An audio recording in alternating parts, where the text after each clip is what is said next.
Bonjour à toutes et bonjour à tous et bienvenue dans ce nouvel épisode de Personnalité inspirante, l'interview qui vous fait rencontrer des modèles de réussite, de succès ou d'inspiration par leur manière d'être et de vivre. Donc dans ces interviews, chaque semaine, je vous fais découvrir une nouvelle personnalité.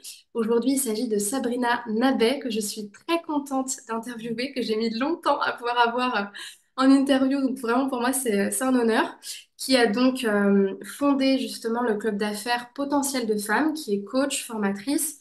Sabrina, je vais te laisser le temps de te présenter juste après. Je sais que tu as fait d'autres choses avant. Si je me trompe pas, je crois que tu étais avocate, c'est bien ça? Juriste. Juriste, pardon, excuse-moi, j'étais sûre que tu étais avocate. Et donc aujourd'hui, on va vraiment venir en fait décoder tes stratégies d'excellence, c'est-à-dire tes croyances, tes manières de faire qui t'ont permis de faire ce que tu fais aujourd'hui, d'être la femme que tu es, puis le modèle aussi que tu représentes pour beaucoup de femmes, pour qu'elles puissent atteindre leur vision, développer leurs projets.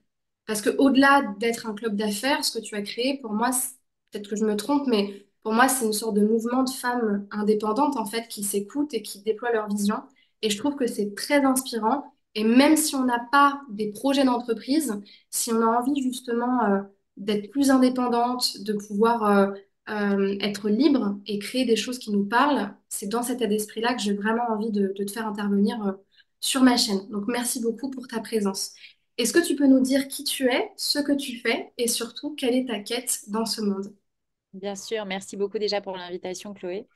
Merci pour voilà, l'intérêt que tu as porté à ma personne et à ce que je fais aussi. Écoute, moi, je vais me présenter brièvement déjà peut-être en disant que je suis maman de 4 enfants. J'aime toujours dire que quand on est dans un club d'affaires, c'est pas ce qu'on attend quand on a très peu de temps pour se présenter, qu'on n'a que 30 secondes. J'aime bien, voilà, essayer de pousser les femmes à aller vraiment à l'essentiel de ce qu'elles veulent promouvoir dans leur activité. Mais puisque j'ai le temps, alors là, j'en profite pour dire que j'ai 4 enfants, j'ai 43 ans. Je suis l'aînée d'une famille de 3 enfants et j'ai fait des études de droit qui m'ont amenée à être juriste pendant 16 ans en droit des sociétés, droit des affaires, droit social aussi.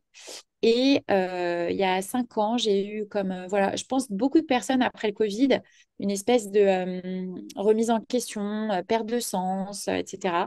Et je me suis posé beaucoup de questions sur moi-même. Et dans cette quête de moi-même, j'ai appris ce qu'était le développement personnel. Et très bizarrement, je ne savais pas du tout ce que c'était. Je n'avais conscience que de la psychologie, la psychiatrie, mais pas du tout. Enfin, j'avais jamais entendu parler de développement personnel. Et on m'a présenté quelqu'un qui m'a proposé de faire une formation en programmation neurolinguistique.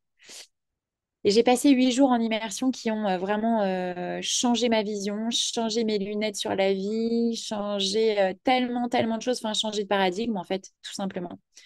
Et de là, je me suis prise une passion pour le développement personnel. Donc au-delà de me... En fait, ce que je me suis dit, puisqu'on est là aussi pour partager vraiment voilà ce qui s'est passé pour moi, c'est que en me connaissant moi-même et en connaissant finalement ma puissance, entre guillemets, et ce que je pouvais déployer à ce moment-là grâce à la connaissance de soi, je me suis dit, mais en fait, déjà, pourquoi on n'enseigne pas ça à l'école aux enfants? Et puis, pourquoi laisser des personnes dans l'état dans lequel elles sont, alors qu'elles pourraient très bien en sortir et devenir qui elles veulent être finalement? Parce que peu de personnes le savent, mais on peut vraiment faire ce qu'on veut de notre vie, être qui on veut, faire ce qu'on a envie. Et vraiment, il y a pas de limite à mon sens, sauf évidemment quand il y a des problèmes de santé ou voilà, des limites physiques. Mais à part ça, il n'y a pas de limite. Et ça a été vraiment pour moi une révélation. Et bizarrement, j'ai fait le lien avec le fait que les femmes, depuis toujours, en fait, viennent me voir pour me demander des conseils sur peut-être une manière de vivre, une organisation, etc., etc. Et je me suis dit, il y a un vrai besoin des femmes aujourd'hui qui sont pas spécialement heureuses, qui sont peut-être un peu perdues et qui ont besoin en fait qu'on leur tende la main. Mais parfois, c'était des femmes qui avaient fait 10 ans ou 15 ans de psychothérapie et qui ne sortaient toujours pas de leur schéma. Et là, je me suis dit, OK, il y a quelque chose à faire. Donc, je me suis évidemment plongée dans mes études parce que j'adore ça, j'adore apprendre. Donc, des livres en veux-tu, en voilà, sur voilà, toutes les thématiques de développement personnel, des formations en veux-tu, en voilà, donc programmation neurolinguistique. J'ai fait bien entendu une école de coaching. J'ai étudié la nuit, donc pour vous dire que vraiment, enfin tous ceux qui nous écoutent, que vraiment il n'y a pas de limite, même avec 4 enfants, on peut reprendre ses études, étudier quand on est passionné par quelque chose, et je pense que ça c'est la clé d'être passionné par ce qu'on fait, on peut vraiment atteindre n'importe quelle limite. Et j'étudiais voilà, toutes les nuits, j'ai passé mon diplôme de coach. Et puis après, j'ai fait évidemment une formation de neurosciences, j'ai fait une formation de psychopathologie pour aussi apprendre un petit peu les schémas et savoir aussi si les personnes qui venaient me consulter, bah, j'étais apte à pouvoir les accompagner. Et ça, c'est très important de pouvoir être très professionnel dans ce métier-là. Et puis, je me suis aussi formée à tout ce qui est thérapie brève, donc hypnose, EFT, EMDR, tous ces outils qui sont enfin, ultra puissants et qui permettent de sortir de schémas assez rapidement, d'ailleurs, peu importe. Pour la petite anecdote, j'ai une personne qui était venue me voir. Donc, moi, je pratiquais le EMDR. Je savais que c'était puissant, parce que forcément, pendant la formation, on avait fait des cas pratiques, etc. Et puis, même moi, j'avais eu l'occasion d'accompagner des personnes avec de l'EMDR. Mais je ne savais pas jusqu'à quel point je pouvais accompagner quelqu'un. Et un jour, une femme est venue me voir, un cas très, très difficile, une personne qui a quand même été violée, qui était vraiment avec un traumatisme vraiment enfin, violent, quoi. Et il n'y avait rien à faire. Ça faisait des années qu'elle était perturbée par ça et elle n'arrivait pas à en sortir. Et j'ai fait confiance au processus. Donc, je l'ai accompagnée évidemment avec le MDR parce que je savais que c'était la meilleure méthode pour les traumas. Et le résultat a été bluffant. En fait, on ne se rend pas compte à quel point on peut être blessé, même au fer chaud par une situation, un événement de vie, peu importe quoi en fait dans sa vie, mais on peut être blessé vraiment très fortement par quelque chose. Et avec le MDR, une des techniques, mais après il y a plein de techniques évidemment, mais le MDR par exemple qui permet vraiment de se déconnecter de l'émotion négative due à l'événement. Et voilà, donc j'ai fait mon petit bout de chemin. J'ai commencé à accompagner des femmes sur leur développement personnel. Et très vite, j'ai été contactée par des femmes chefs d'entreprise, entrepreneurs, qui venaient me consulter pour du développement personnel. Mais il y avait aussi un petit peu ce côté développement professionnel dans lequel elles étaient coincées parce que tout est lié. Finalement, le pro, le perso, tout est un petit peu lié. Et ça m'a passionnée.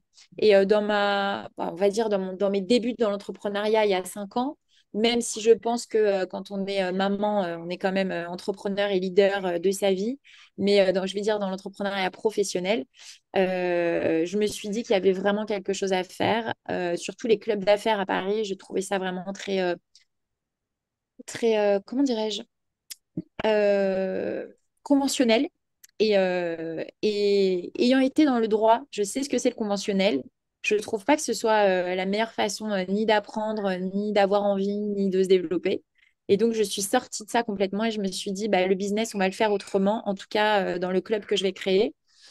Et c'est un club qui n'a rien à voir avec ce qu'on peut trouver aujourd'hui. Il y a évidemment beaucoup de développement personnel, il y a du développement professionnel. On fait venir des femmes hyper, hyper inspirantes qui viennent nous partager leur parcours de vie. On peut rentrer, venir pitcher sur du Beyoncé, par exemple. C'est quelque chose qu'on voit nulle part. On sort de notre zone de confort et on se pousse les unes les autres et c'est ça qui est beau, quoi. Trouve ça incroyable, c'est tellement riche ce que tu nous partages, merci beaucoup. Mais ce que je trouve encore plus dingue, et je comprends tellement, pour moi ça fait sens, c'est de faire le lien entre le dev perso et le développement professionnel. Et c'est vrai que ça, dans les clubs d'affaires, il y a vraiment ce truc un peu, tu vois, comme si c'était à part, comme si forcément c'était que mental, tout ça, alors que pas du tout. Et je trouve ça génial que tu aies eu avant, mais je sais pas si tu l'as encore cette expérience en fait de entre guillemets thérapeute de terrain avec des problématiques de vie en fait, de trauma, et que tu puisses en fait le proposer dans ton club d'affaires parce que bien souvent c'est tout à fait lié en fait et c'est trop dommage de ne pas le proposer donc c'est juste incroyable. Mais du coup, enfin c'est tellement riche ce que tu nous partages que j'ai pas juste envie de parler de ce que tu as créé, mais j'ai plutôt envie que tu nous parles de l'état d'esprit qui, durant toute cette expérience de vie, en tout cas jusqu'à maintenant, t'a permis de devenir la femme que tu es aujourd'hui. Quand je regarde ta communication, tu parles beaucoup finalement, pas que de business, mais beaucoup d'indépendance, être une femme indépendante. Euh, je trouve ça top que tu intègres aussi le fait que tu sois maman de 4 enfants, parce que souvent, dans le discours des femmes, c'est quelque chose qui peut revenir comme une sorte d'aliénation ou de j'arrive pas à m'en sortir, c'est compliqué quand on a 4 enfants. Et toi, non, en fait, tu l'intègres dans ce que tu veux être, libérer son potentiel. Avec quel état d'esprit est-ce qu'on peut. Enfin, je sais pas, est-ce que tu as eu des croyances qui t'ont aidé, des croyances que tu as changées pour te Mm. permettre de créer tout ça? Parce qu'il y a plein de femmes que tu dois connaître qui se créent tout autant d'excuses aussi pour pas changer, ou qui ont Ouais, l'impression que vraiment, c'est pas possible de changer quand on a tout ça, quoi. bien Donc, sûr. comment t'as fait, en fait? Écoute, c'est une très bonne question. Après beaucoup d'auto-analyse et de travail sur moi, parce qu'évidemment, quand on est dans l'accompagnement, dans le coaching et surtout quand on est à la tête d'un cercle d'affaires, on est obligé de travailler sur soi non-stop, de se remettre en question et d'essayer aussi de comprendre et de voir ce qui fonctionne aussi et ce qui ne va pas.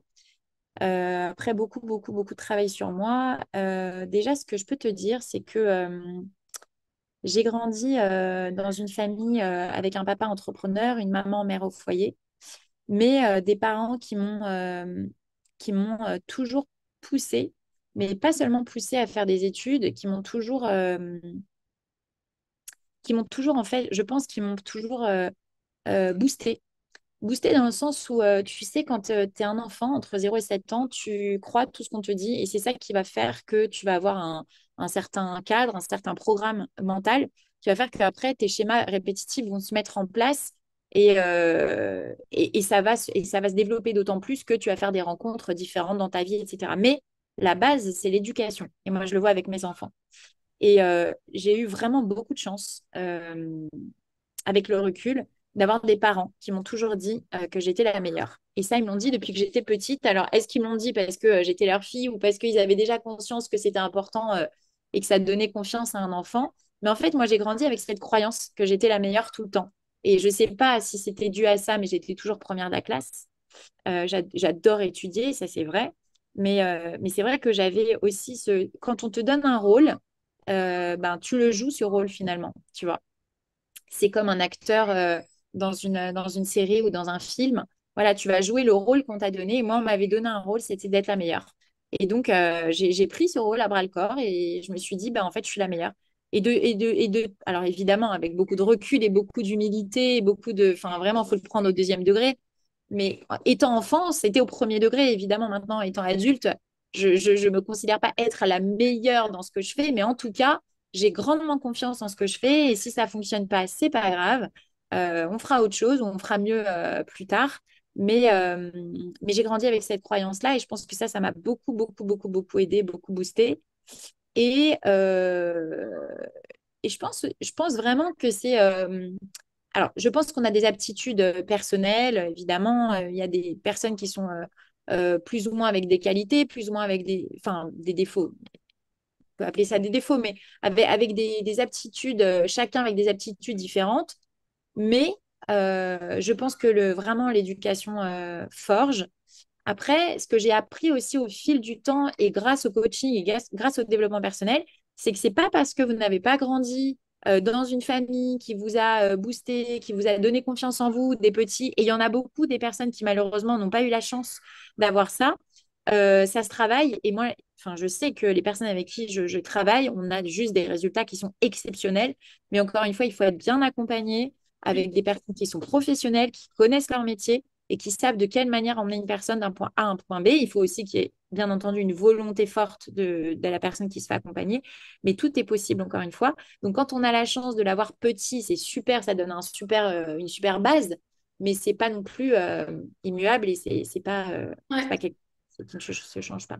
Je trouve que ce rappel là que tu fais est très important et je voudrais vraiment le souligner, c'est-à-dire que en fait là, bon, je suis obligée de structurer parce que la question qui était posée, c'est qu'est-ce qui t'a aidé pour en fait être cette femme-là? En l'occurrence pour Sabrina, c'était l'éducation, mais c'est bien de le faire, ce rappel. C'est pas parce qu'on a eu des parents qui soit ont été défaillants dans leur rôle parce que bah, ils n'ont pas peut-être pas eu les ressources qu'il fallait eux non plus, parce que c'était compliqué, parce que plein de raisons. C'est pas parce qu'on n'a pas eu cette expérience-là que ça peut pas changer. Et tu as tout à fait raison de dire que pour le coup, en thérapie brève, il y a tellement d'outils ultra puissants que les gens ne connaissent pas qui Claire. permettent de réintégrer ces ressources. Je sais pas si, peut-être que tu le connais, peut-être pas, cet outil en hypnose qui s'appelle l'effet grand-mère. ou sur Oui, trois lignes du temps exceptionnel, où tu permets à la personne de revivre. Il y a ça, il y a le reimprinting en PNL, où en mais fait, bien sûr, elle change son histoire de vie. Enfin, il y a tellement de choses, il y a c'est tellement un de truc de choses. fou. Mm. Et comme tu le dis, il faut être bien accompagné. C'est-à-dire que si tu vas voir quelqu'un qui fait que te répéter tes blocages, ou qui n'a juste pas les outils, ou qui les emploie mal, ou qui en fait te remet dans la semoule parce qu'il n'a pas les outils qu'il faut, C'est ce ça. sera une perte de temps, d'argent et après une perte de croyance que c'est possible. Donc tu l'as dit, c'est aussi un challenge, je trouve, de trouver la bonne personne, mais les thérapies bref, vraiment très très bon outil pour changer ce qu'on n'a pas reçu dans le passé. Et c'est incroyable le potentiel de l'humain, à la fois à répéter ce qu'on lui a dit, comme tu l'as dit, comme un rôle. J'ai eu ces parents-là, j'ai eu cette expérience-là, donc il n'y a que ça qui est possible. Mais si on donne les outils à la personne et qu'on lui fait prendre conscience que ça peut être différemment, elle peut complètement changer son histoire de vie. Et Complètement. comment on fait pour... parce que ça aussi, dans ton storytelling, tu te dis, bah voilà, j'étais juriste pendant 16 ans, ultra conventionnel. Il y a tout aussi j'imagine, le côté un peu brillant de la juriste qui réussit à Paris. Comment tu fais pour quitter 16 ans de je suis dans un cabinet où ça marche bien, j'ai quatre enfants, et tu t'es dit quoi en fait à ce moment-là? Ça a été quoi ton cheminement? Est-ce qu'il y a des choses que tu as lâchées, des choses que tu as appris à désapprendre, très PNL aussi, Ouais. pour recréer quelque chose avec quatre enfants? C'est énorme, quatre enfants, c'est beaucoup de travail. Écoute, la réalité, c'est que déjà une recherche de liberté. Quand je dis liberté, évidemment, euh, il y a beaucoup, le sujet de l'entrepreneuriat aujourd'hui, c'est énorme. Franchement, on parle que de l'entrepreneuriat. J'ai l'impression que ça fait même culpabiliser les gens qui sont salariés d'être salariés, tu vois.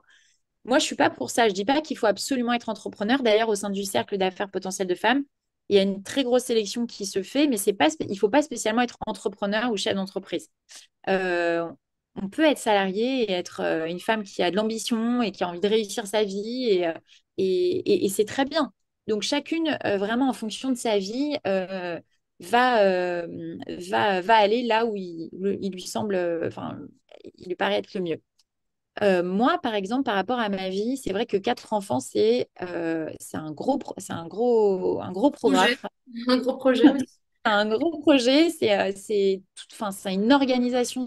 Quand je dis c'est un gros programme, c'est-à-dire qu'en fait, c'est dense. Chaque journée, elle est vraiment minutée. Voilà, il y a pas une minute où il n'y a rien. Tu vois, c'est vraiment, enfin, c'est beaucoup, beaucoup, beaucoup de choses.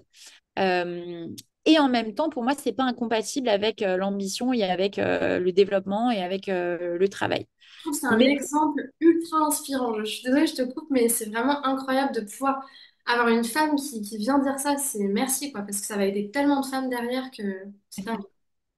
écoute, je pense que vraiment, on peut se trouver toutes les excuses du monde dans la vie. Les enfants, pas les enfants, la fatigue, pas la fatigue, le système, les gens autour de nous. Bon, voilà. On peut se trouver toutes les excuses du monde. Il faut savoir aussi s'écouter et savoir ce qu'on veut dans la vie.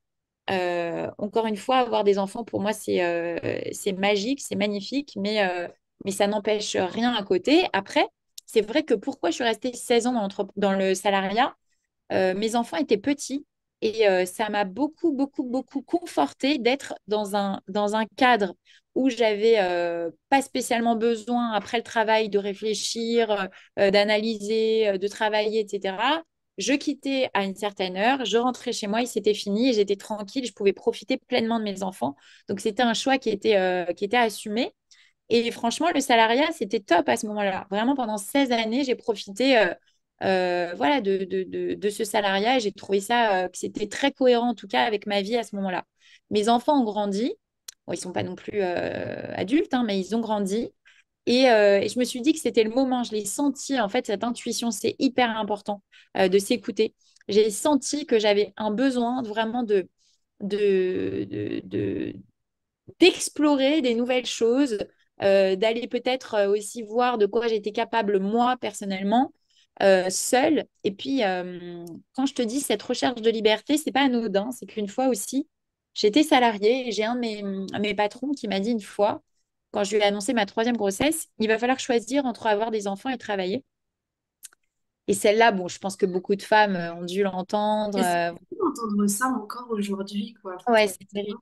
Franchement, c'était bon, il y a 10 ans, hein, c'était quand j'étais enceinte de mon troisième, non, il y a 11 ans même. J'étais enceinte de mon troisième. Mais du coup, ça m'avait fait réfléchir et c'est génial. Et finalement, tout est pour le bien. Enfin, moi, j'en suis convaincue. Je suis une réelle optimiste.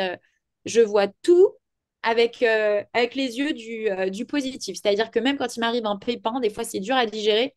Mais je me dis, c'est pas pour rien qu'il y a ça. Et c'est justement pour que j'explore d'autres choses. Et en fait, cette phrase-là, elle était géniale parce que oui, sur le coup, ça fait mal. On se dit, mais enfin, il est fou.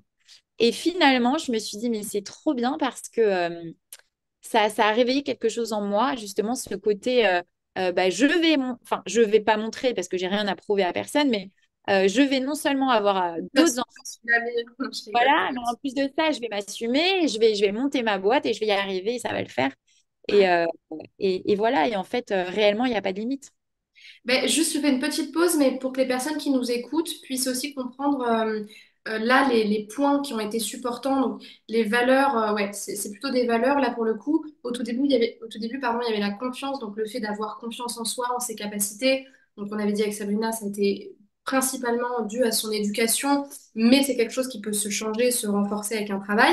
Il y a aussi quelque chose sur lequel tu es passé assez rapidement, mais qui est la positivité. Donc, le fait d'avoir peut-être appris ou pas avec le temps à voir les choses d'une manière positive, comme un apprentissage, qu'est-ce que je peux apprendre derrière. Ça, on n'en parle pas beaucoup, mais quand vous avez peut-être vu l'interview avec Cyril Capel, c'était quelque chose qui ressortait beaucoup. Et il a créé une très très grosse boîte aussi. Donc la positivité, très important. Et puis, alors toi, pour le coup, c'était ta valeur liberté, mais ça pourrait être aussi écouter votre intuition et découvrir qu'est-ce qui résonne en fait? Quand il y a quelque chose qui va plus dans votre vie, de quoi est-ce que vous manquez fondamentalement? Puisque là, forcément, c'est une valeur et que vous aimeriez retrouver ailleurs. Et pour toi, c'était la liberté. Ouais, il n'y a pas que ça. Enfin, il y a plein de choses. Si on parle de valeurs, je pourrais te partager plein d'autres petits points, mais il y a aussi le côté, tu vois, quand tu es salarié, ça dépend à quel poste tu es, mais moi, dans le poste dans lequel j'étais, il n'y avait pas beaucoup de challenge. Et ça me manquait fondamentalement. Je suis vraiment comment on dit, une leader, je sais pas, mais j'ai ce truc de vouloir passer des challenges. Et je pense que c'est pour ça que j'adore étudier et passer des examens. C'est un peu bizarre, mais j'aime ce côté challenge et j'aime ce côté je vais réussir. Et donc, si je veux réussir, il Il faut y que a j'ai un ce petit côté compétiteur, non? Un peu? Ouais, complètement, complètement. Trop bien. Ah ouais, ok. C'est pas compétition dans la mauvaise compétition, tu vois. Ouais, Compétition avec moi-même en vrai, hein. ouais, bah, de Avec toute personne façon, d'autre, quoi. ok, super. Je me compare à personne d'autre, mais ouais, c'est cette compétition avec moi-même et je la retrouvais pas dans le salariat, en tout cas dans le poste dans lequel j'étais. Il y a des postes en salariat où tu as des challenges à relever. Moi, j'en avais pas tellement et j'avais pas tellement d'opportunités ouais, de relever des challenges. Et du coup, ça me manquait, ça manquait. En fait, ça m'éteignait, quoi. J'avais pas ce feu en moi qui me faisait voilà, avoir envie de dépasser des limites, atteindre des objectifs. Donc là, je suis hyper contente parce que pour le coup, c'est vrai que l'entrepreneuriat, mais c'est carrément une grosse compétition avec soi-même, quoi. Ah bah, et qui dure toute la vie, hein. Alors là, pour le coup, c'est pas que au début, c'est pendant tout le chemin. Vraiment, t'es bien servi comme il faut. Donc super. Quand je t'écoute, ça permet aussi de basculer, je pense, l'interview à un niveau encore plus intéressant. J'ai presque l'impression que en fait, t'as pas eu d'embûche, que limite t'as eu toutes les compétences qu'il fallait à l'intérieur de toi. Mais je sais très bien que c'est pas vrai. Mais du coup, je voudrais que tu nous parles de c'est c'est quoi, par exemple, le truc en entrepreneuriat ou pas d'ailleurs, dans ta vie, hein, parce que là, on parle de toi, que tu as rencontré vraiment, ça a été un apprentissage qui t'a fait changer, qui t'a fait mûrir, et comment tu as fait pour pouvoir passer ce cap-là? C'est marrant ce que tu me dis parce que je pense que c'est une image que je renvoie. Alors, est-ce que c'est mon côté positif qui ressort tellement que du coup, voilà, on passe à côté de tout le reste? Il faut dire pour ta défense que pour le coup, je t'ai posé des questions vraiment sur ce qui t'a aidé. Donc, tu pouvais pas répondre vraiment sur ce qui était compliqué aussi. C'est ça. Écoute, évidemment qu'on passe tous par des chemins difficiles, qu'on a tous des épreuves de vie, etc. Encore une fois, c'est pas mon mindset, mais je vais quand même en parler, mais c'est pas mon mindset de m'apitoyer sur des événements qui sont douloureux ou sur des personnes ou des événements ou des choses qui font du mal. Parce que qu'est-ce qu'on en fait en fait de cette chose-là? Soit on s'apitoie dessus et on pleure et on reste dans cet engrenage négatif. Soit on s'en sert pour rebondir et pour aller sur quelque chose de positif. Et c'est en ça, je trouve que c'est intéressant d'avoir ce mindset, pas de refouler ce qui fait mal ou pas de refouler les choses qui sont négatives, mais au contraire, justement, de se dire toujours qu'il y a quand même une dimension positive autour de ça et de s'en servir. Et en tout cas, moi, c'est vraiment ma manière de faire et c'est ma manière de penser. Donc toi, c'est reconnaître ce qui va mal ou ce qui est difficile, ne pas s'apitoyer dessus parce que c'est juste pas ta façon de faire et t'as pas cet automatisme-là, entre guillemets, mais de voir toujours le positif dans ce qui t'arrive et de te dire comment est-ce que je peux l'utiliser. Complètement. Mais même pour les personnes qui nous regardent, je trouve que c'est important de dire que effectivement, euh, on peut avoir tendance à être dans de la victimisation. Ça arrive à tout le monde, à n'importe quel moment de sa vie, parce qu'on a envie que les gens aient de l'empathie pour nous, parce on recherche l'amour, hein, finalement. C'est un sentiment d'amour qu'on recherche et d'affection. Et c'est très humain. Et il n'y a pas de mal à ça. Mais attention, parce que cette victimisation n'apporte rien de bon à part de l'empathie sur le moment d'autres personnes, mais ça n'apporte rien sur le fond de réellement productif. Et c'est en ça que c'est important, en tout cas, si on n'y arrive pas toute seule, de se faire accompagner pour justement essayer d'aller dépasser ça. Alors, je suis complètement d'accord avec toi. Ça n'apporte rien de bon, c'est pas utile, tout à fait. Et se faire accompagner, c'est très important pour pas passer les étapes. Mais je trouve qu'il y a un truc dont tu parles pas. Peut-être que c'est juste pas quelque chose que tu rencontres ou peut-être que toi tu l'as pas forcément expérimenté. Mais c'est que des fois, d'accord, tu te victimises, tu procrastines. Peut-être même que tu vas te faire accompagner ou que tu as la démarche d'aller être aidé pour passer quelque chose. Mais il y a aussi des fois où c'est pas le moment de changer. Soit parce que en fait tu te rends compte que psychologiquement t'es pas prête et même si tu te fais accompagner, tu sens bien que c'est un petit peu trop tôt et que tu essayes de forcer quelque chose qui vient pas. Ou alors des fois aussi, et ça je sais pas si ça t'arrive dans le club d'affaires, mais je trouve que c'est un gros sujet, c'est que des fois ton mental te fait visualiser des objectifs ou des envies, où tu te dis tiens ça ce serait bien, j'ai entendu machin truc parler de ça. Et en fait quand tu te mets à faire ce truc-là, tu sens bien que c'est pas pour toi, mais du coup, tu n'y arrives pas parce que t'es pas bonne, pas parce que Bien sûr, c'est pas bien, mais parce qu'en bien fait, sûr, c'est bien pas sûr. pour toi, tu vois. Donc, Complètement. ça, c'est Et pas c'est de en la ça, victimisation. complètement. Et c'est en ça que l'intuition, c'est important de s'écouter. Parce que, effectivement, enfin, je veux dire, quelqu'un qui n'échoue pas, que ce soit sur le plan personnel ou professionnel, ça n'existe pas. Et c'est grâce à ça qu'on évolue. Je dis toujours, enfin, avant de savoir marcher, on est tombé 1000 fois. Et c'est normal en étant enfant. Et c'est comme ça qu'on a réussi. Donc, mais ça dépend de la dimension que tu donnes à ce côté. Épreuve ou échec que certaines personnes peuvent, moi je l'appelle pas l'échec, mais certaines personnes peuvent appeler ça l'échec, ça dépend de la dimension que tu lui donnes.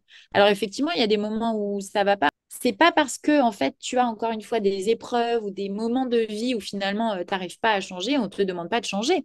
Si à un moment donné ça va pas et que tu as besoin d'abord, tu sais que dans chaque, bon, je vais pas t'apprendre ça à toi parce que je pense que tu le sais, mais peut-être pour les personnes qui nous écoutent, ça peut être intéressant, mais quand tu as une épreuve, de toute façon, il y a une période de deuil à chaque fois qu'il faut accepter, en fait, qui fait partie de, voilà, si tu as besoin d'avoir une semaine à pleurer dans ton lit, eh ben, c'est pas grave, c'est OK, ça fait pas toi une personne ou faible ou, voilà, ou inapte à faire certaines choses. Et dans ta vie, toi, comment tu as su que certaines épreuves, bah voilà, il fallait voir le côté positif et continuer à avancer, mais que c'était pour toi? Est-ce que c'est vraiment l'intuition qui te dit ça? Ou Non, comment tu as su que bah là, je sens que j'y arrive pas, mais en fait, j'ai pas forcément envie d'y arriver parce que c'est pas forcément la chose pour moi? je vais te répondre de manière très authentique parce que c'est ma personne et que je suis pas là pour raconter des choses qui me ressemblent pas. Ça va parler à certaines personnes, ça va pas parler à d'autres personnes, mais je vais te le dire tel que. Moi, ce qui me fait voir la vie de cette manière-là, c'est ma dimension spirituelle. Je suis extrêmement croyante et chacun croit en ce qu'il veut, en Dieu, en la nature, en ce qu'il veut. En tout cas, il y a une dimension qui est vraiment beaucoup plus grande que moi. Donc, moi, je crois en Dieu, par exemple. Et pour moi,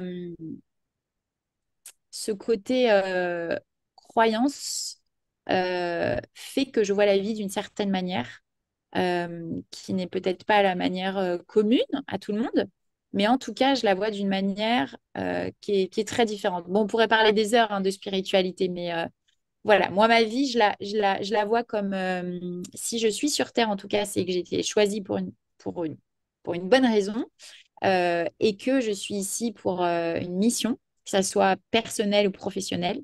Et donc, cette mission, pour moi, je dois l'accomplir du mieux possible. Et donc, les épreuves que je vais pouvoir rencontrer, c'est comme dans un... Je vais te faire une petite métaphore, mais ça fait rire mes enfants quand je dis ça parce qu'ils adorent jouer aux jeux vidéo, évidemment. Donc, quand ils jouent aux jeux vidéo, je leur dis, vous devez atteindre un objectif et vous allez passer par des épreuves sur la route. Et il va falloir passer ces épreuves. Bah, des fois, tu te scratches, des fois, ça passe, etc. Des fois, tu gagnes des points. Et moi, pour moi, c'est vraiment ça, une mission de vie que chaque personne a. En tout cas, c'est comme ça que j'envisage la vie. Et ça me fait voir les choses d'une manière totalement différente. Et tu as Avec, toujours su ta mission, tu t'es jamais trompée sur la mission à atteindre. euh, ça veut dire quoi se tromper sur la mission à atteindre? Par exemple, le fait de te dire, je pensais que ça, c'était pour moi, comme projet professionnel, par exemple, ou même comme choix de partenaire, en réalité, ou plein d'autres trucs. Et en fait, je me rends compte que c'est plutôt mon ego qui veut ça, ou ma tête qui veut ça, mais c'est pas fait pour moi dans mon cœur, donc c'est pas ma vraie mission. Écoute, je pense pas qu'il y a une vraie mission. Je pense que la mission, il faut l'avoir. Enfin, en tout cas, moi, je vais pas dire on parce que, encore une fois, c'est trop personnel, cette manière de penser. Il y a peut-être des gens qui se reconnaîtront dans ça, mais pour moi, ma mission, c'est de faire du bien autour de moi, avant tout. C'est ma mission première. Donc, de quelle manière je vais le faire? Il y a différentes façons. En étant maman, par exemple, à travers mes enfants, ou avec mon mari, ou avec mes parents, ou à travers le cercle d'affaires, par exemple, que j'écris, ou à travers le coaching. Mais aussi, quand j'étais juriste, c'était aussi faire du bien autour de moi de cette manière-là. Donc, pour moi, c'est ça ma mission première. C'est pas spécialement d'avoir un rôle dans tel ou tel métier ou dans tel ou tel. Euh, c'est de diverses manières, en fait. Il faut juste pas se perdre en route et pas perdre notre raison d'être, qui est, voilà, on est des êtres humains et pourquoi on est là, en fait. C'est une vraie question, ça. Pourquoi on est là, pourquoi on est sur cette terre, tu vois? Et on peut vite se perdre, en fait, si on n'a pas justement une croyance en quelque chose, je trouve, hein, en tout cas. Ça peut être, voilà, n'importe quelle dimension, mais on peut vite se perdre sur, effectivement, le sens de notre vie, le sens profond de notre vie et de notre être. Ouais. Et c'est quoi, est-ce que tu as je sais pas, une routine pour prendre soin de toi dans les moments de doute? Alors, ça peut être quelque chose de concret ou pas, ou même de mental, des choses que tu dis, est-ce que justement, tes croyances viennent à ce moment-là t'aider dans les moments où tu cherches des réponses, où tu te remets en question? Comment tu fais pour rester positive à ce moment-là? Parce que bon, le positif, on ne le voit pas tout de suite au début. Complètement. Euh, Vraiment, je te réponds encore une fois, c'est la prière. Vraiment. C'est quelque chose qui m'aide énormément. Euh, Et à part ça, franchement, quand je parle de bien-être, de bonheur, toutes ces notions-là qui paraissent des fois un peu déconnectées de la vraie vie, tu sais, quand on dit bonheur, on dit OK, bonheur, bonheur, mais bon, on a tous des problèmes au quotidien, etc. Encore une fois, c'est comment t'envisages, enfin, concrètement, c'est comment t'envisages de manière concrète les choses. Chaque événement qui t'arrive, mais même des trucs, je veux dire, mais anodins, je sais pas, moi, t'as crevé, t'as un rendez-vous super important à 9h, tu prends ta voiture à 9h moins le quart et ton pneu, il a crevé. Mais franchement, t'es dans quel état? Tu vois ce que je veux te dire? Mhm. Cette dimension-là, pour moi, de manière spirituelle, je vais la prendre d'une manière qui est très bizarre, mais qui est telle que je vais me dire, mais en fait, peut-être que peut-être qu'on m'a fait éviter un accident, en fait. Peut-être qu'il devait se passer quelque chose à ce moment-là. Alors oui, ça m'emmerde parce que je devais être à ce rendez-vous il était important pour moi, et tatati et tatata, mais finalement, est-ce qu'il n'y a pas quelque chose derrière ça qui fait que voilà, c'est un mal pour un bien? Est-ce Et que en c'est fait, bien ou mal, personne ne peut le savoir. exactement. Mais en fait, le fait d'y croire, tu le sais dans le coaching, tout ce que tu crois devient ta réalité. Si tu as envie de croire que tu es la meilleure, tu es la meilleure. Si tu as envie de croire que tu es nul, tu es nul. Si tu as envie de croire que tu es moche, tu es moche. Si tu as envie de croire que tu es belle, tu es belle. Non, mais vraiment. Ce que Hmm. tu as envie de croire, ça va devenir ta réalité. Donc, pourquoi ne pas croire que les choses sont pour le bien, que finalement tout est pour le bien, et que même dans les pires moments, c'est qu'il y a quelque chose de bon qui t'attend derrière. Pourquoi ne pas croire ça? Finalement, c'est une belle philosophie, je trouve. Ah, c'est clair, c'est très utile. J'ai l'impression que peut-être que je sais pas si ça va te parler ou pas, mais que ces choses-là, elles sont ancrées en toi parce que tu les as tellement répétées depuis, je pense, un très certain nombre d'années, que tu as des automatismes qui font que tu te poses plus la question, un petit peu comme une sorte de sportif qui a tellement répété son mouvement, qui vit dans cette réalité-là. Je te vois un peu comme ça, et je trouve ça génial parce que du coup, peut-être tu te dis, bah ouais, en répétant les automatismes. C'est pas juste une question de méthode Coué à 2 francs 50, mais c'est plutôt quels automatismes mentaux je vais me créer pour me trouver des supports, en fait. Ça peut être effectivement la religion ou d'autres routines et que tu sois bien avec toi. Ok, bah super. J'avais une dernière question pour toi, puis après j'aimerais plus que tu nous parles de ton club d'affaires potentiel de femmes pour les femmes intéressées. Moi, je suis hyper intéressée. J'aimerais d'ailleurs savoir si tu fais des rencontres. J'aimerais vraiment. J'ai une dernière question. Peut-être ça va te parler ou pas, mais à un moment donné, dans un de tes réels, de tes reels sur Instagram, tu parlais de l'état d'esprit, de la richesse. Euh, bah, c'est dans plusieurs sens, mais est-ce que c'est quelque chose qui t'aide, cet état d'esprit-là, et comment tu fais pour le garder au quotidien? Pas forcément juste financièrement, même à l'intérieur de toi. Ouais. En fait, c'est fou, mais quand j'ai commencé le développement personnel, j'ai fait un parallèle aussi avec cette dimension spirituelle. Et en fait, ça collait tout à fait avec le fait que donc, je vais parler de la richesse au sens large, pas spécialement de l'argent, d'accord? Après, on peut parler d'argent si tu veux, j'ai aucun problème, mais là, je vais parler d'une dimension plus large. Je me suis rendu compte encore plus avec le développement personnel que quand tu es vide à l'intérieur, rien ne va. Et c'est là en fait, que toutes les emmerdes commencent et que tu commences à être pas bien avec tout le monde, avec toi-même déjà, premièrement, et avec tout ce qui se passe autour de toi.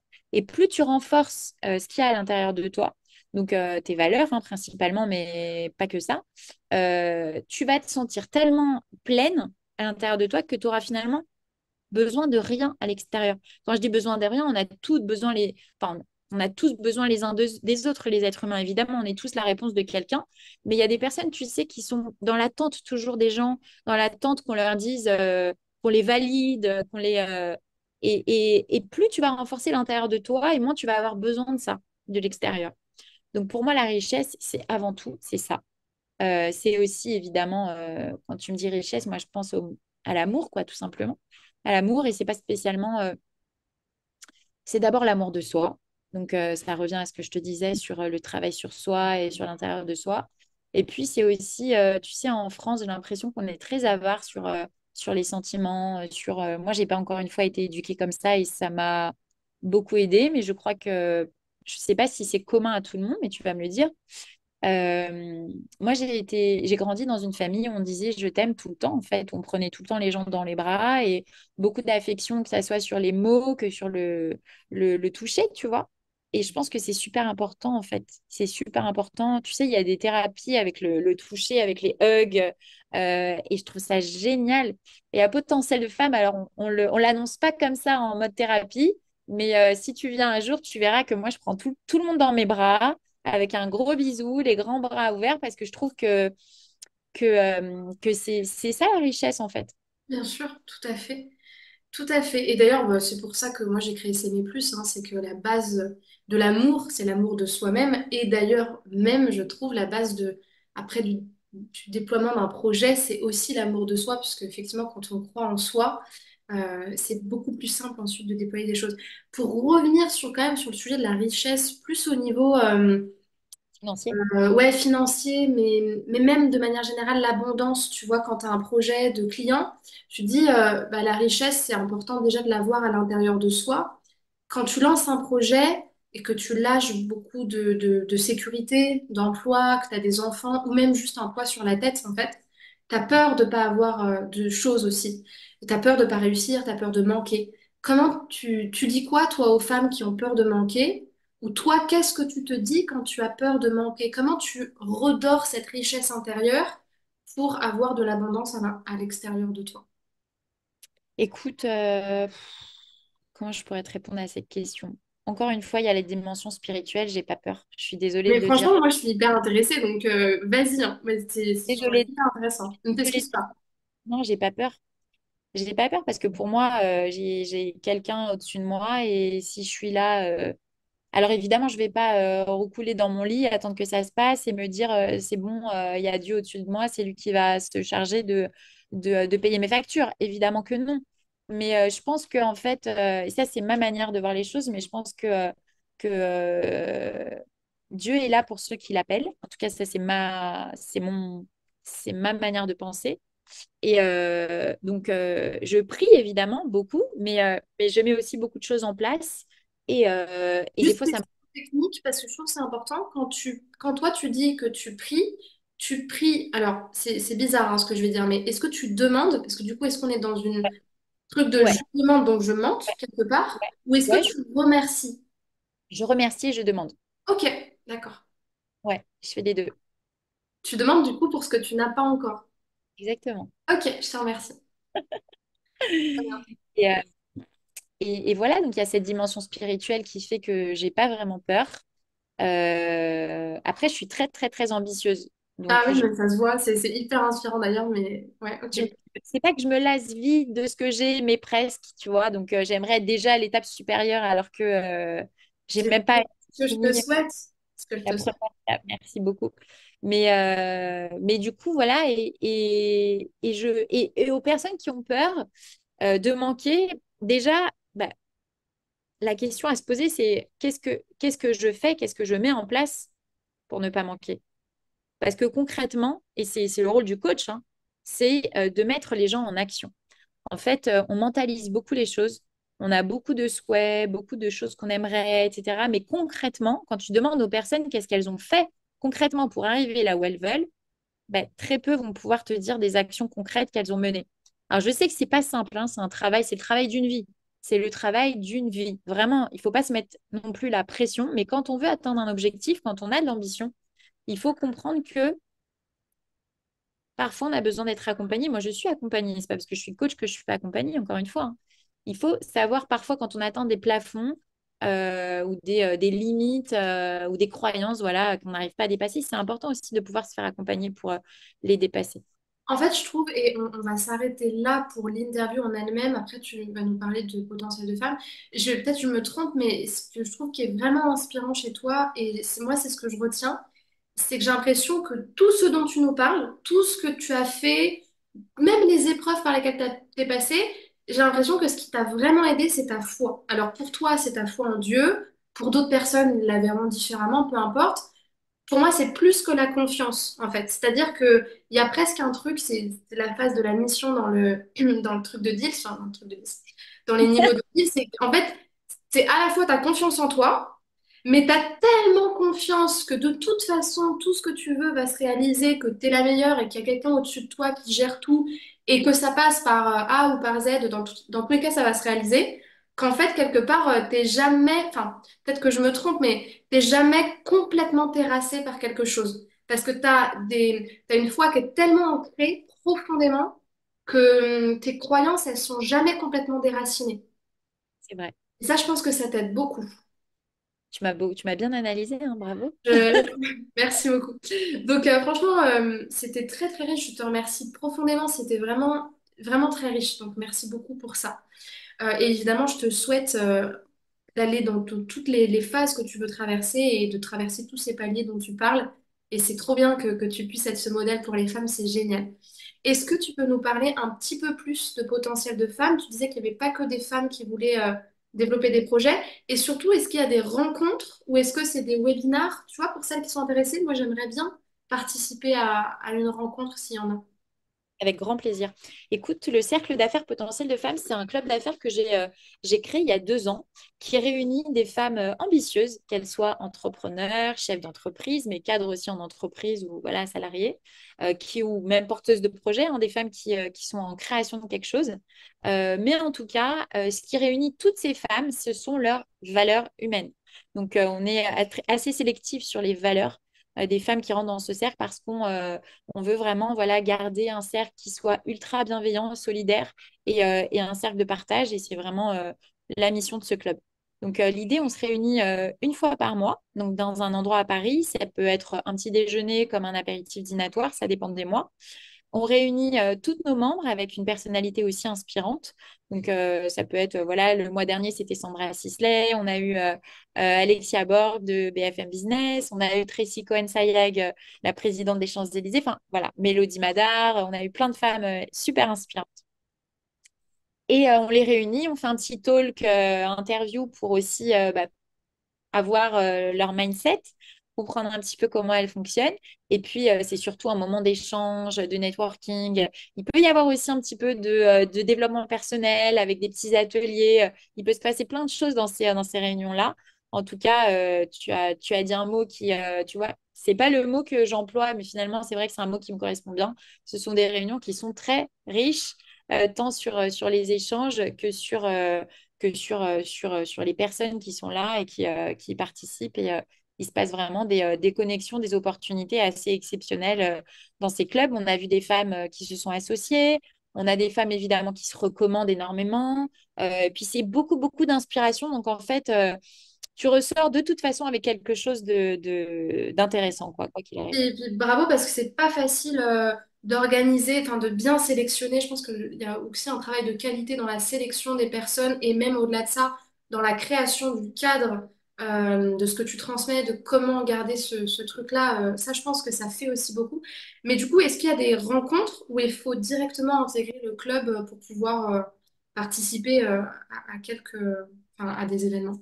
Alors, il n'y a pas de rencontres qui sont libres. Il faut faire partie du club pour D'accord. y participer. Il faut être membre. Voilà, pour être membre, il faut prendre rendez-vous sur mon Instagram ou sur Potentiel de Femme ou sur Sabrina Nabé. Il y a un lien Calendly. Je le mettrai juste là, dans la description de la vidéo, le premier lien. Voilà, exactement. Et ensuite, on passe à enfin, les personnes qui candidatent passent un entretien. Et puis, à la suite de l'entretien, en fonction des motivations, effectivement, on voit si c'est cohérent et si c'est pertinent. Ce qu'on veut, c'est garder en tout cas la qualité au détriment de la quantité. Et c'est vraiment ce que je me suis donné depuis le début. Je pourrais très bien mettre un lien pour adhérer directement et un lien super facile avec un prix low cost très intéressant pour que tout le monde puisse y participer. C'est pas le but. Le but, c'est de faire vraiment un petit club, mais un petit club vraiment très qualitatif sur les échanges. Génial. Bah, franchement, merci. Je suis très ravie de cette rencontre. En tout cas, pour moi, c'était très riche. J'espère que pour toi aussi, que tu as passé un bon moment. Je vais mettre le lien donc, pour réserver un appel avec toi. Et puis, je mettrai même, donc, évidemment, tes réseaux sociaux. Je vous invite à aller rejoindre Sabrina sur Instagram. Je crois que tu as TikTok aussi, si je ne me trompe pas. J'ai TikTok aussi et pour toutes les personnes, parce que j'ai eu beaucoup de questions sur effectivement le coaching, tu sais, j'ai accompagné les femmes sur du dev perso et Ouais, ensuite sur du développement professionnel. En réalité, aujourd'hui, ma spécialité, c'est plutôt le leadership et le charisme. Et j'ai lancé une méthode qui s'appelle Charisma, qui va sortir bientôt sur les réseaux sociaux. trop Euh, bien. on fera quelque chose. Ouais, pour l'instant, j'ai fait que du coaching en one-to-one et je Génial. vais peut-être lancer une masterclass sur Trop ce. bien. Super intéressant. Je mettrai tout ce qu'il faut savoir en description. Donc, si vous voulez vous renseigner sur le club d'affaires, sur donc, la méthode Charisma, qui peut-être si elle sort en même temps que l'interview, je mettrai le lien. Si c'est plus tard, je mettrai le lien, je le remettrai. Donc, le lien pour prendre rendez-vous avec un membre de l'équipe de Sabrina, ses réseaux sociaux, son site internet aussi qui réexplique toutes ces choses-là. Mais merci beaucoup, je suis sûre que ça va aider beaucoup de monde. Donc, je te remercie encore et puis je te souhaite vraiment plein de réussite à toi, à ton club, de la santé et puis vraiment prends soin de toi. Merci encore. Beaucoup, Chloé. Au revoir.